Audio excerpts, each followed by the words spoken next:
On October 17th, 2023, the Brightmoor family's world was turned upside down when, at the age of just 44, a tumour was found in Angela's brain. 1 month later, they were introduced to the world that is hospice. This is Angela's story. Walking the final path together, a Hospice West Auckland podcast. Hello and welcome. In the last episode, we spoke with Anita and we worked through the changing prognosis and changing condition for Angela. Today, we welcome back Charlie, who you met in an earlier episode. Charlie is Angela's primary nurse.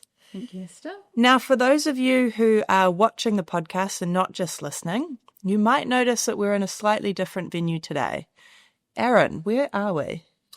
Well, we are at Te Aratu Football Club, which is a club that's very close to Esther and I, and holds some special memories for all of us. Angela's funeral wake was held in this very club room, as well as our 42nd birthday was held here as well. So, yeah, lots of affinity with the football club. And so, yeah, it's really nice to be here. So we thought we'd mix it up a bit. So here we are at Te Aratu AFC.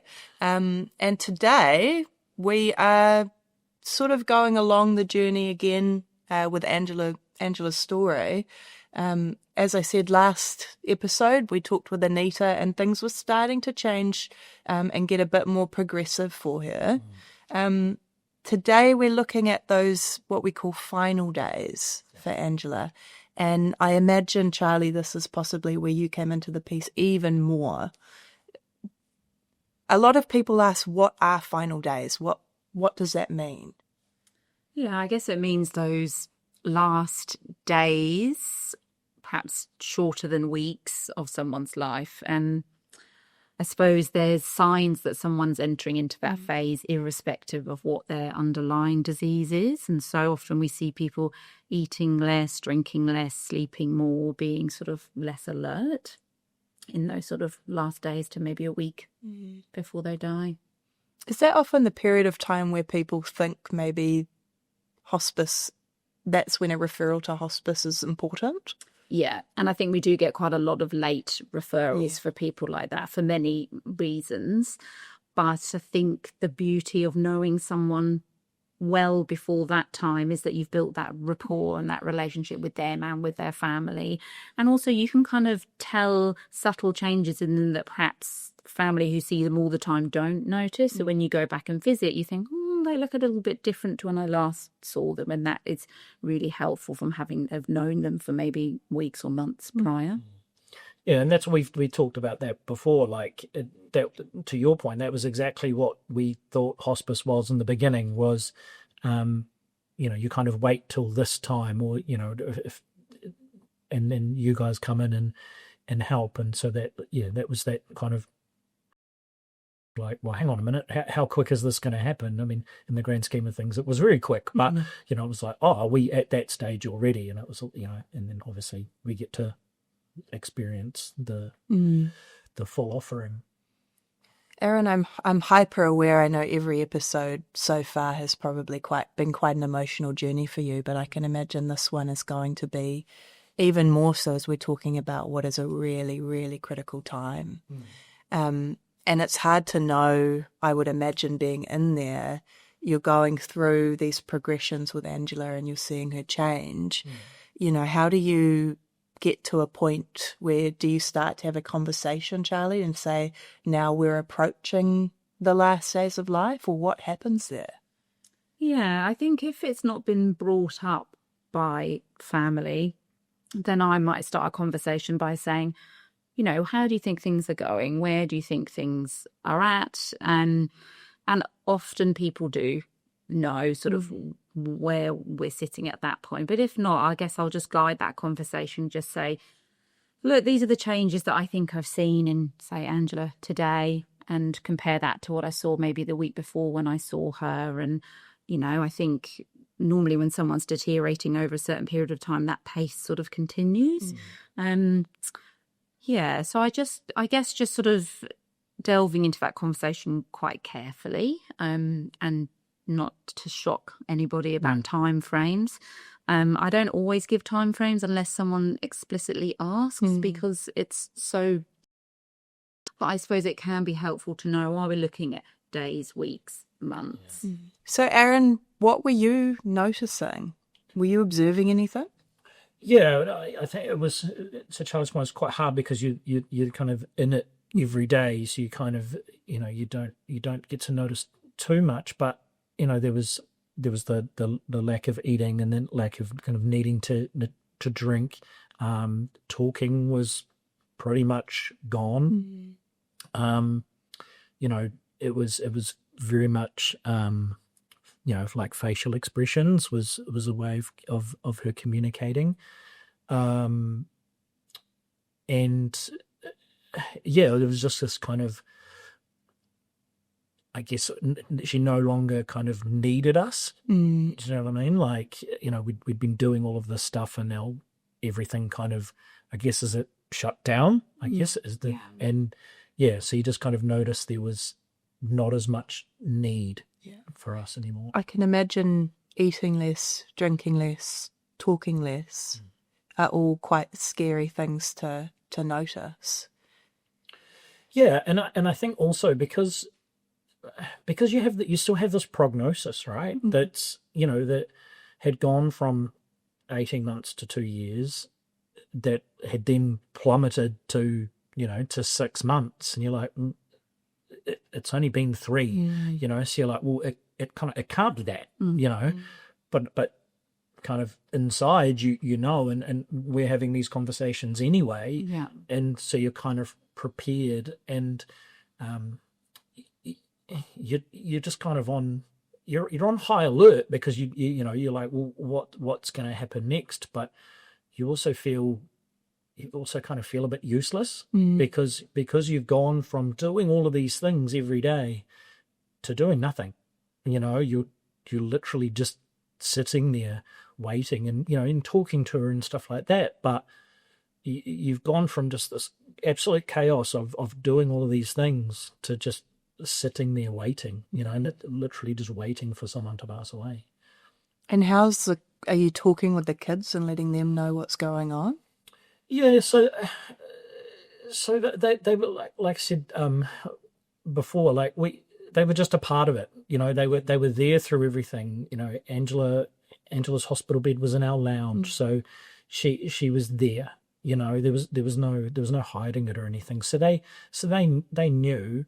We'd obviously we had the assisted dying, so we talked to them about that, and so we kind of got to that date, and so what happened with the assisted dying? Let's talk about that a little bit in terms of where you and Angela sat with that. So that was a decision that Angela made really, really early on, at diagnosis, where she said, I want to do assisted dying. Obviously, it was still relatively, new and not really, out there. But and her reason for wanting to do that is because her mum had passed away previously, and had in a 2-week period, and had suffered quite a lot, and she didn't want us to see her suffer. So she made the decision very early on that she wanted to do assisted dying. So we went through the whole process with her for that, and getting all of the approvals and all of that kind of stuff. She picked a day, a very hard day, to for our family to kind of navigate. It's not something that you have to deal with on a regular basis. So you kind of managing that, and when it came time, she decided that no, she wasn't going to do it, and that was, when I say she decided at the last minute, it was literally the final minute when the doctor came and said, Angela, this is what's about to happen. Do you want to go ahead? And there was no acknowledgement from her whatsoever. So that didn't go ahead. and I obviously won't ever know the reason why she didn't go ahead.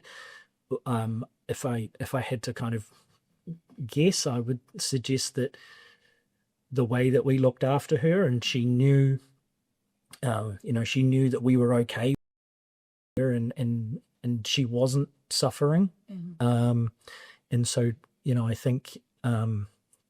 I think she wanted to just to have as much time with us as possible, which is what we got. So yeah. Charlie, I know we often get questions in terms of assisted dying and where hospice sits with that. Often I get asked, do we provide it? Can you explain a little bit what our stance is with it and how we support people through this? We, as you say, we don't provide that service, but we very much support people who want to look into that option or go through with that option. So we have to wait for somebody to bring that up with us, and we're not able to sort of suggest that as an option. But then if someone does bring it up, then we'll just have a bit more of an in-depth conversation about what that means for them. And then often I do offer to make the initial referral myself, because I think it can be quite confronting asking someone to make that phone call, and then they'll get called by the assisted dying team, and that process will start, and we will support people throughout that journey. So through the assessment, through going ahead with it, and supporting families after as well. Yeah. And you have to be agreeable right up until the time, hey? Yeah, and so I think the dicey part we faced with Angela was, because of where her disease was in her brain, her communication was really deteriorating. And certainly that happens with most people as they're nearing that end of life, final days phase. But with her, because of her disease, that was much more pronounced. And so our concern was that she wouldn't be able to give or not give consent to go ahead, and we really wanted to do everything we could to ensure she had that last decision. So I think we changed some of her medications, and I think you guys were quite satisfied that she was able to sort of communicate in her own way that she didn't want to go ahead with it, which I think was great.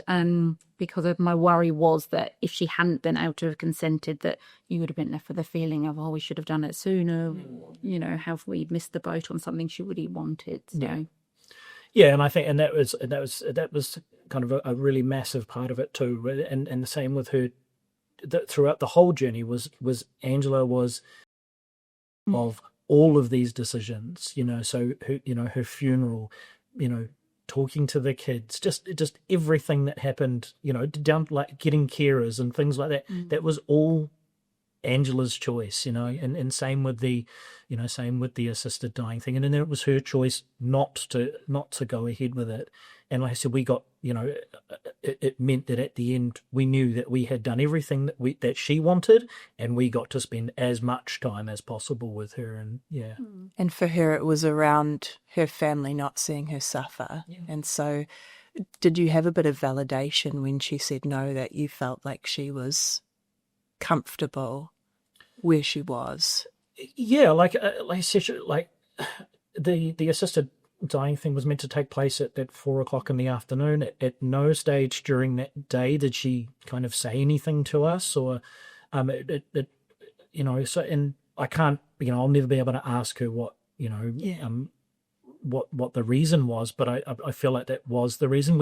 We had talked about it with her, so Sheree and I had conversations with her, and to kind of make sure that she was still okay with it, but also make sure that she was okay with what we were doing and how we were handling things. So I think that was her way of repaying us. She knew that part of my thing was I want to have every moment I possibly can with her, and I think when it came to that decision, I think that was a big part of it. Was you guys have got this, and so and I'm comfortable staying, and so I'm going to stay, and you guys can have every last moment. It turned out that it was 6 days, so 6 days later, but at on the assisted dying day, after the doctor had left, she kind of perked up, and she still wasn't able to communicate, but she could respond, and she, and we got to have some laughs with her, and there was this kind of period from kind of 4:30 that afternoon until she went to sleep that night, that we got this really nice period of kind of 4 hours, and where she was just really kind of happy, I guess, and communicated more than she probably had done in the days kind of before, and then she went to sleep that night, and then that was kind of it, and it really went into, there was no real communication from then. There was sleeping all the time, and certainly no eating or anything like that, and for that 6-day period. Which is another sign of we're entering the last days of life. Eh? So sort of an altered state of consciousness, I guess, a very, very deep sleep. And she was having some medication, but I guess our aim wasn't to induce that sedation in her. And that was part and parcel of her sort of deteriorating in general, and entering those final days. We talk a lot about the relieving suffering, or Angela not wanting to suffer, which I think is probably common with a lot of the people that we support. And there are things that we, hospice is all about quality of life, symptom management where we can. I'm thinking medications and things that must get to a point where she can't swallow. What happens then? So we use a subcutaneous route for those instances. So when somebody can't swallow because physically their swallowing ability has changed because they're too weak, or they're not conscious enough, or there's some other, medical reason why they can't. And we pop medications into a pre-drawn syringe by one of the local pharmacies. And that sits in like a little battery-powered syringe driver. And that runs into a line that just goes in under the skin, normally in the top of the arm. And we teach families to change that syringe every day. And then we have another line where, people like Aron can give a top-up of medication. So if Angela gets a little bit of pain sort of here and there, then he can give some medication and through that line to keep him more comfortable. And we review the prescription in that syringe driver regularly, and if someone's needing a lot of top-up meds, then we can increase what's in there. Yeah, well, and because she was, because of her condition and where her tumor was, she was having lots of tremors, and then she was doing things like scratching herself. She was, and she didn't know she was doing it. She was, and so so we had to kind of stop that because it was it was getting really bad. So we were managing that, and it was, Cherie and I, once we learned how to use the syringe driver, we would joke with her and be like, well, we're your doctors now, and look what we can do, and she'd just be like, and I think that's what I said to you, like, when you walk in the door, she'd relax, and she'd be like, yes. Charlie's made this process sound quite simple and easy. A syringe driver, lines, we educate the family. Yeah. What's it actually like? To be fair, you're not having to put the line in or anything like that. You are just kind of plugging it in, and it works. You've got to change the batteries. That's the admin of it is a little bit stressful.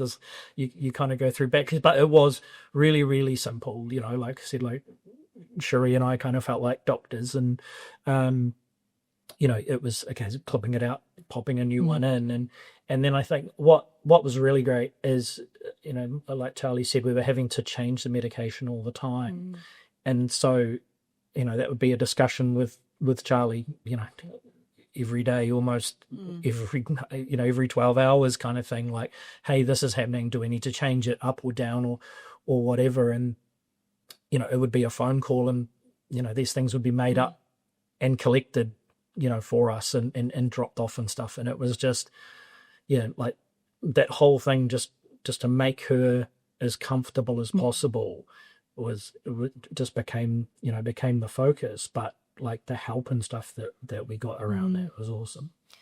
And you've said, talking with Charlie every 12 hours or so, but Charlie's not there 24/7.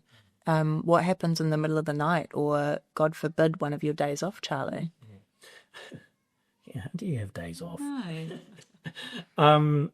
So a couple of times throughout, I think when Angela had a couple of falls, not that she would admit that they were falls, but she had some falls, and so Charlie's not there all the time, and so so we'd ring the 0800 number.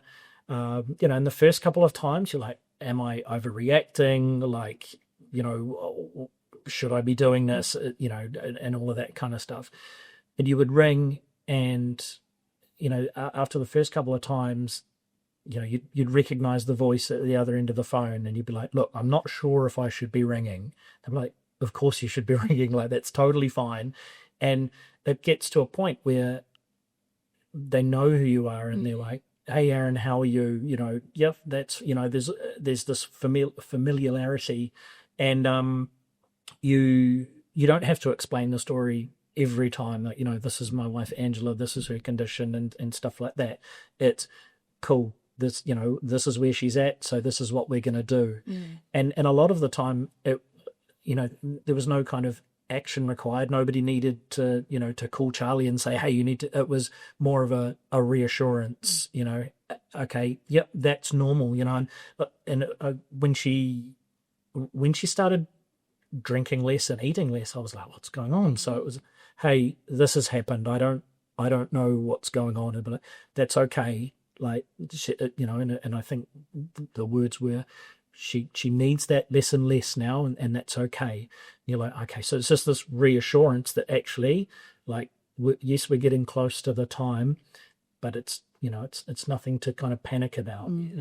Because our 0800 number is 24/7, and it's manned by clinical nurse specialists. Yeah, and I think from the day team point of view, we hand over, late afternoon, and we'll flag patients who we think are perhaps going to have a bit of a tricky night ahead from symptoms, or we know are in that sort of final phase, just to give them a bit of a heads up, which I think can be helpful, because there is a big team of nurses on the after hours numbers. There might have been someone you hadn't spoken to before, so sort of letting them have a chance to read through the notes and familiarise themselves can be helpful, I think. It sounds like the reassurance that you get from just knowing that there's a number that you can call, even if you don't need anything, but you need to be told this is okay. Yeah, and I think it's because I would ring questioning whether I should ring or not, but you were never made to feel like, oh, it's this guy again. Hello, Aron. Yeah. Like, why are you calling again? It was like, you're completely justified in calling, and this, and here's the information that you need. So yeah, it was really, really good. Good. I'm thinking about the, not only these physical changes that you're seeing and having to adapt to with Angela, but there must be a lot of emotions going on as well, and thoughts and feelings and questions for you, but for Angela as well. I mean, I can't imagine having a conversation with the nurse around, my loved one starting to enter these last days of life. What's going through your head, Aron? A million things, So, and I was very mindful of like, I wanted to have those conversations because that's kind of how I work. I need to know what's kind of going on and what to expect and stuff like that. I didn't want to have those conversations in front of Angela, and be like, well, how long has she got left, Charlie? And, that's just not a conversation, I wanted to have in front of her. So we would have those conversations kind of at the end of the driveway type situation. And it was more just so I could just be prepared for what was coming, and to know that, well, she's not okay, that she's okay. You know what I mean? And she's, if anything goes wrong, if she is in any pain, we can fix that, and that's okay. But there isn't much time left, so you can kind of be prepared for it as you can be, because ultimately you're not prepared for it at all. But yeah. And what you said before, Charlie, you said you don't give like a timeline to people unless they really want one. I'm just thinking back to Aron, you guys have been told it's 2 years, 18 months, and that keeps coming down. But the last year, she's got 6 months, and we're 3 months into this, and now you're facing her last days of life. Yeah. Are you feeling robbed? Like probably now, Yeah. yes. At the time, it's not. Because you're so in it, you don't get to think about any of that stuff. If I look back now, yeah, 100%. But I wasn't. I guess I'm not robbed of kind of a year, 6 months or whatever. Like we've been robbed of an entire lifetime. So in that bigger picture, I think in hindsight, if I think back to when we were very first given a prognosis, and we asked, we're like, what? Because everyone does, right? How long has she got?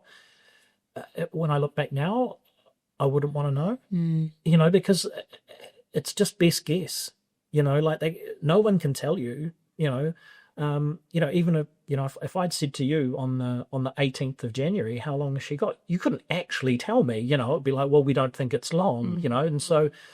And I think, and maybe that's just because it went from 2 years to 18 months to 6 months in the space of a month. Yeah.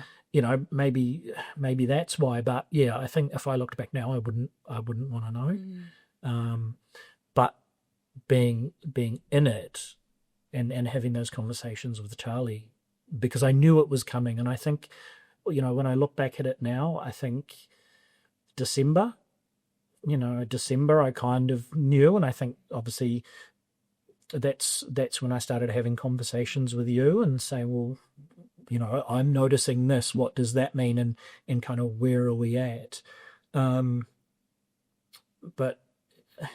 yeah, I mean, 3 months out of 2 years, and 2 years isn't that long, but yeah. It must be a hard conversation for you to have, Charlie. Yeah, it is, but I think it's a really important conversation, important part of our work. It's our work as the nursing team isn't just about the medication and all of that side of things. It is about the support and preparing and making sure that people do know what's happening and where we're at. So it can be, and I suppose you do have to sort of pitch it slightly differently depending on who you're talking with. And you just take your cues from the person you're with. And like I said, that's the ideal, is knowing someone for a period of time before you're needing to have those conversations, because it does feel a little bit more natural rather than just sort of like a tick box exercise. I like your point about reading off them as well, and what you said before around I'm starting to notice. Because it sounds like, Aron, you kind of knew what was happening, and I imagine that's quite common. Yeah. But you need to be able for you to then go in and maybe validate that or reassure them. Yeah.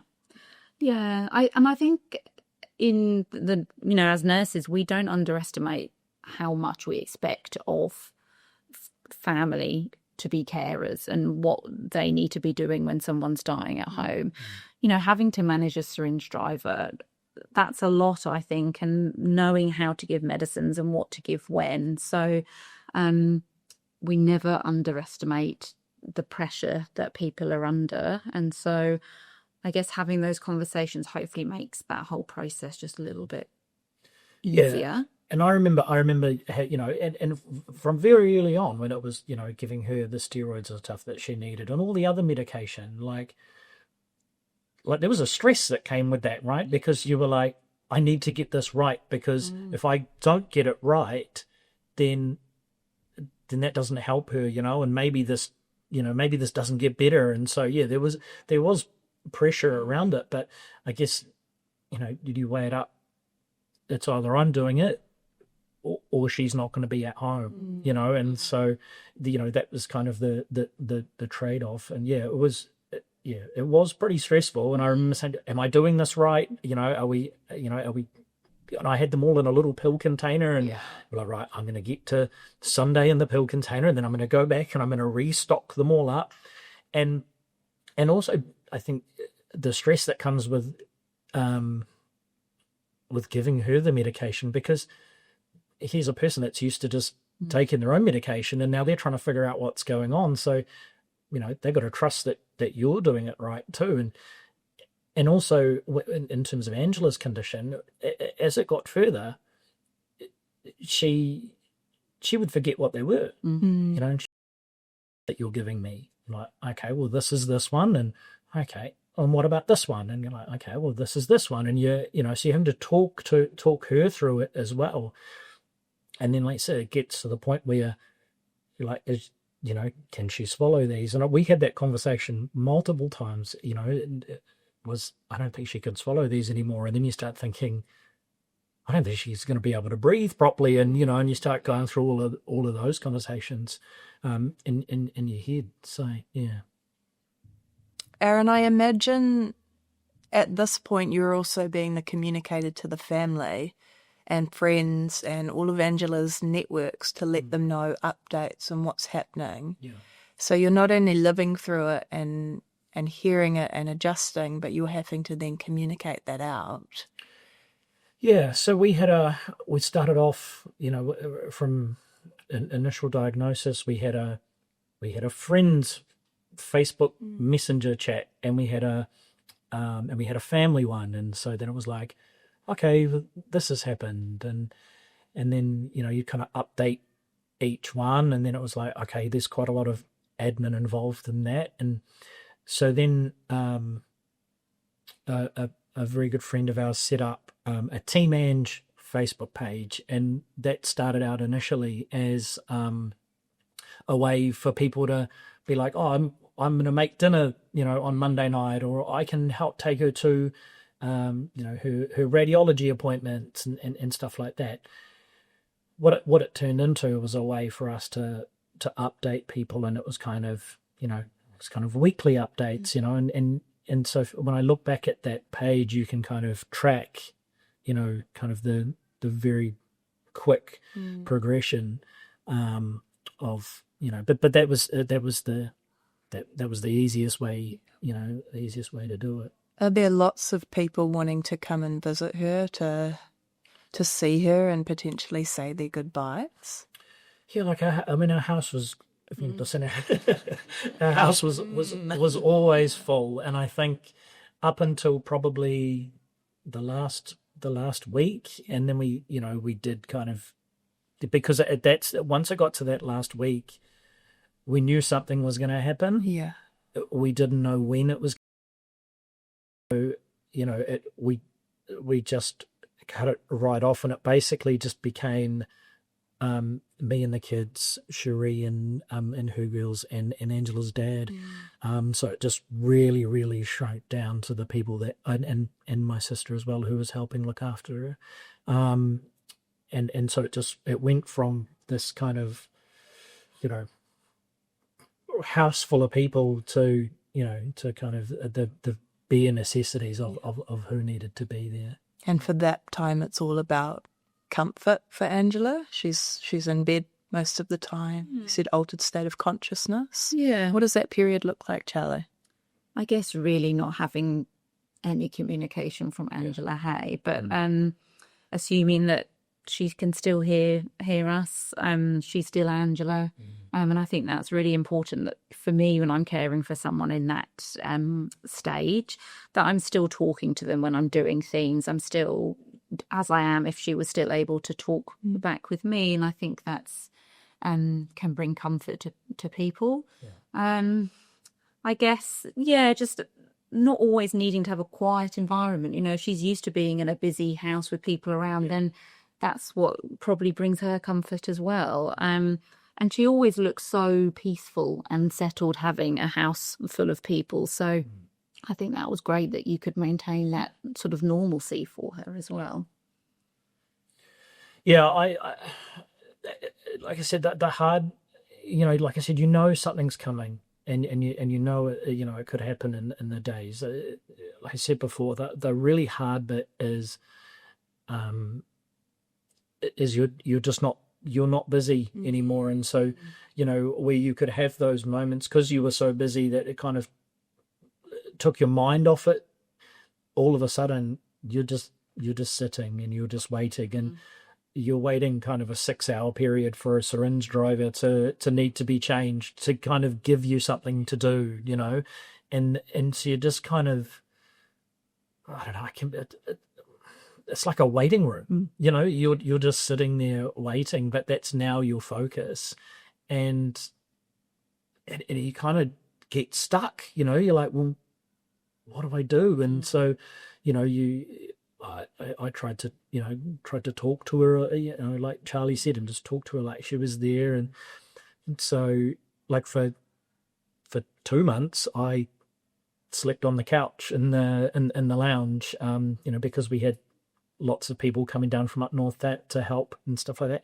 So I slept on the couch, but I also didn't want her to be by herself in the lounge. So I would sleep on the couch, which wasn't the most comfortable place to be, but what it also meant is that when everyone else had gone to bed, I could have a little bit of time where there was no one else.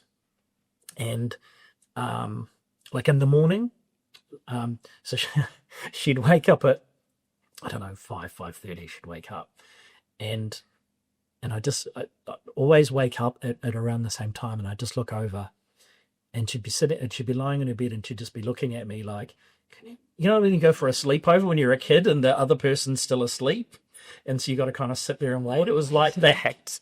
And so she'd be kind of like looking at me like, can you just hurry up? I need kind of someone to talk to. Or I would have probably been snoring, and she was probably mad about He's that. like, shush. Yeah. But so I got to go and have little moments before the rest of the community, it turned up. And so, we would, I would sit and hold her hand, and, I would play her songs. I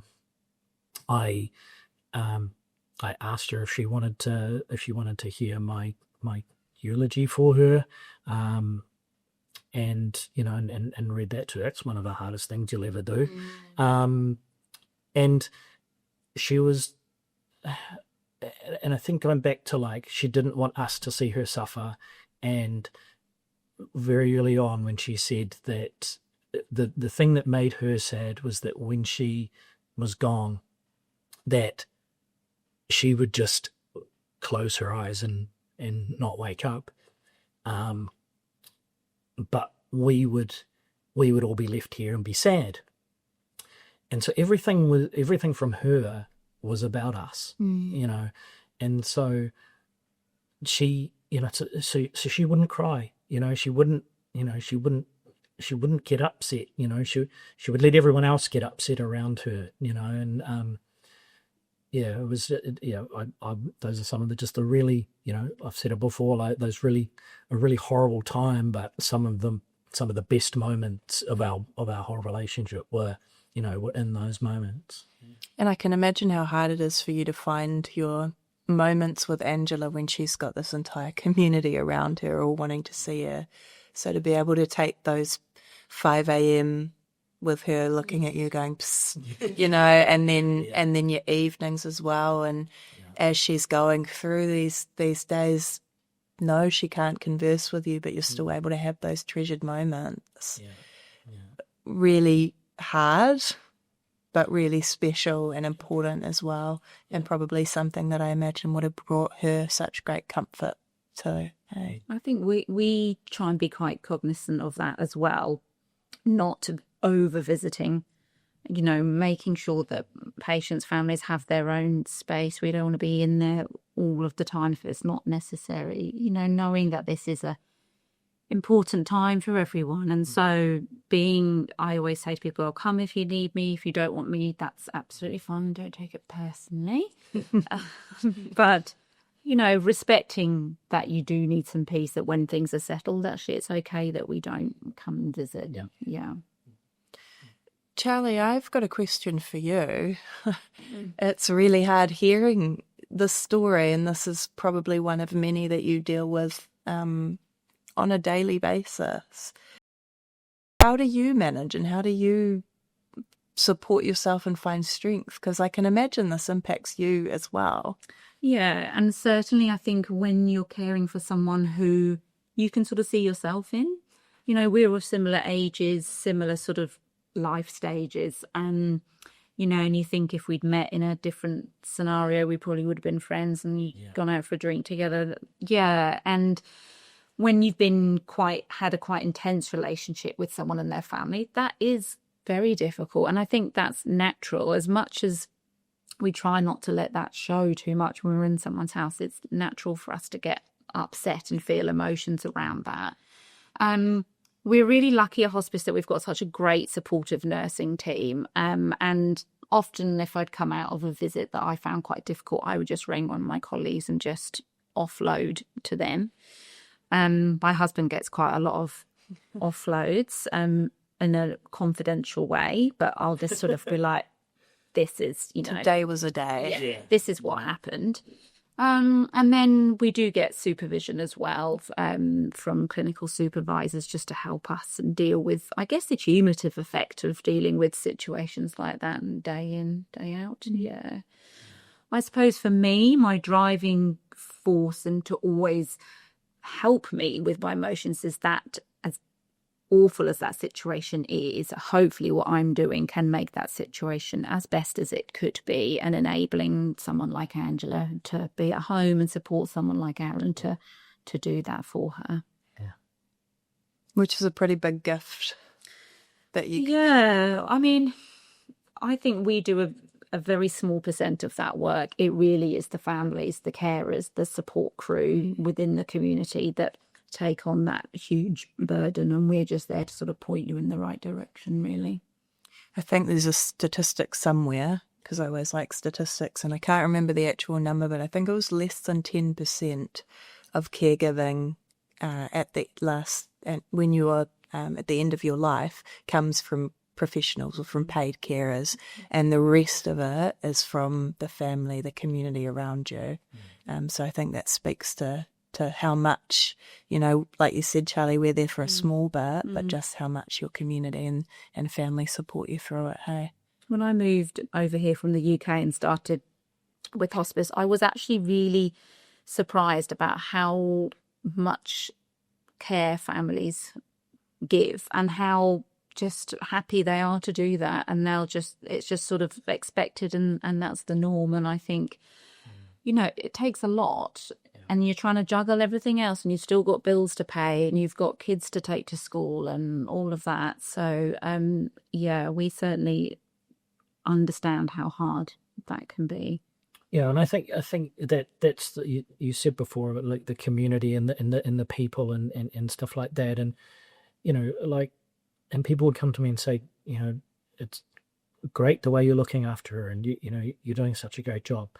It wasn't me, it wasn't just me. There, it was countless people that, friends and family that would, without them, but we wouldn't have been able to do it.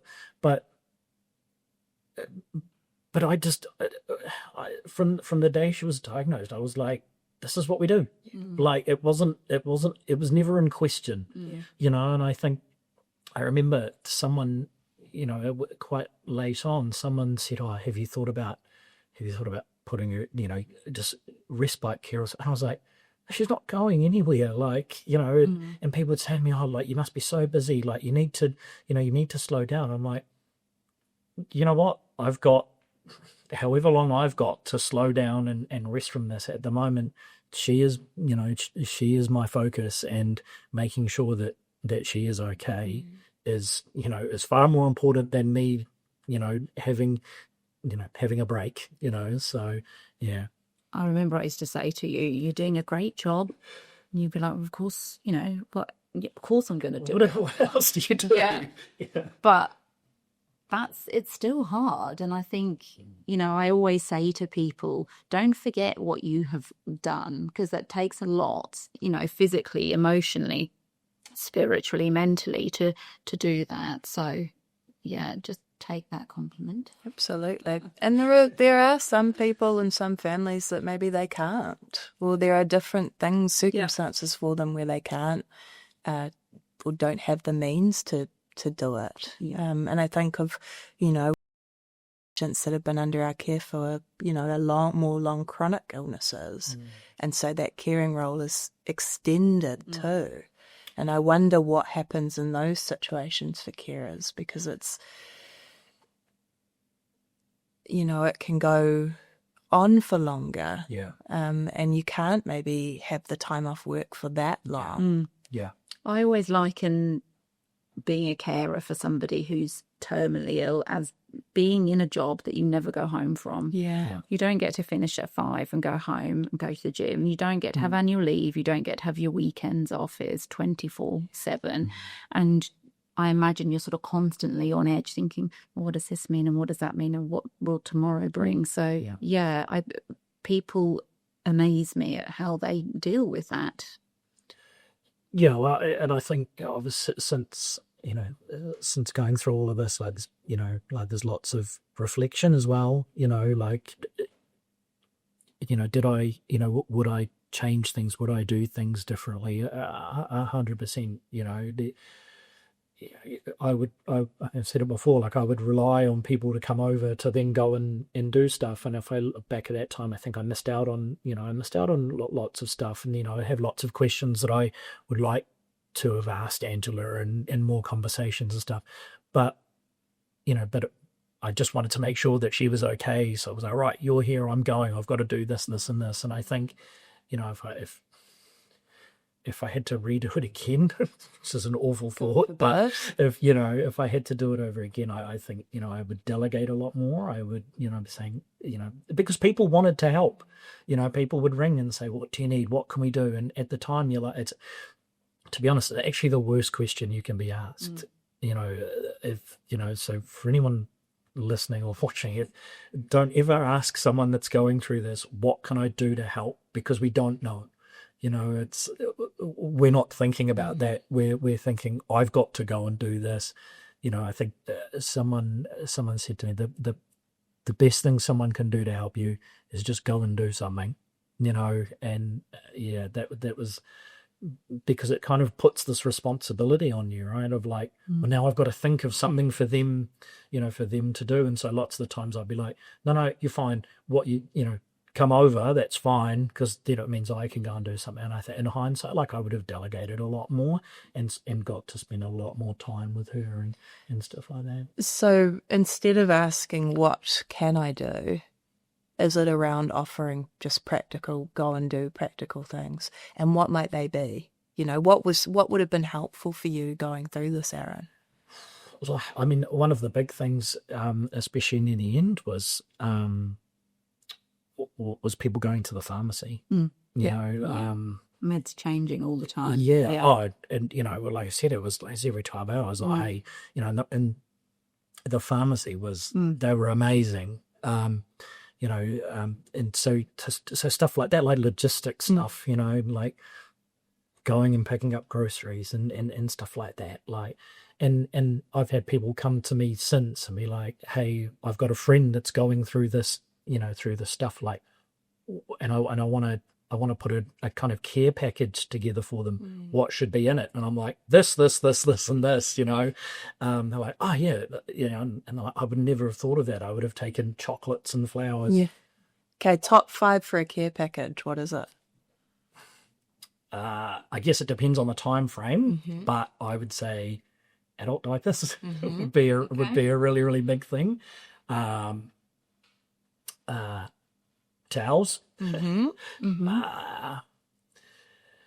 All I can think of at the moment is snacks, because our pantry was so full of snacks. Like, we don't need chips or peanuts or like that. Just, like, honestly, we had that stuff for so long.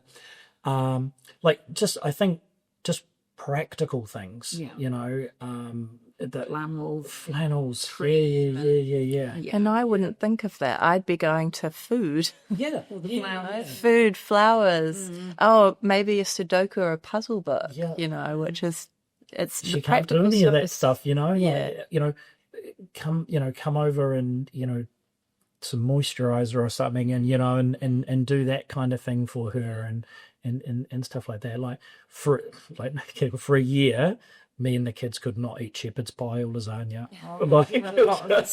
There's probably still 2 or 3 in our freezer because, and it's beautiful and Benda does want to help, but there's only so many shepherd's pies and lasagnas that you can. So we've got to do variation with the meals as well. Yeah. Costco chickens and Costco sandwiches. They're also, it takes a long time to get back into those things. Yeah. But yeah, like just practical things, like you said, all of those kinds of things that are just so helpful. And, especially things like towels, and you go through them so often. And, and I think also like things around like her wardrobe and stuff had to change, and you couldn't get her dressed in her clothes. She had to have things that you could put over the top. So, I had a friend said, what, I'm going to Kmart and I'm going to go and get her some of those dresses. Oh, fantastic. Like, thank you, like they're $10, but that stuff is so helpful. Yeah. I think we'll end on that. Thank you again, Charlie, for joining us for the second time. Thank you. Thanks for having me.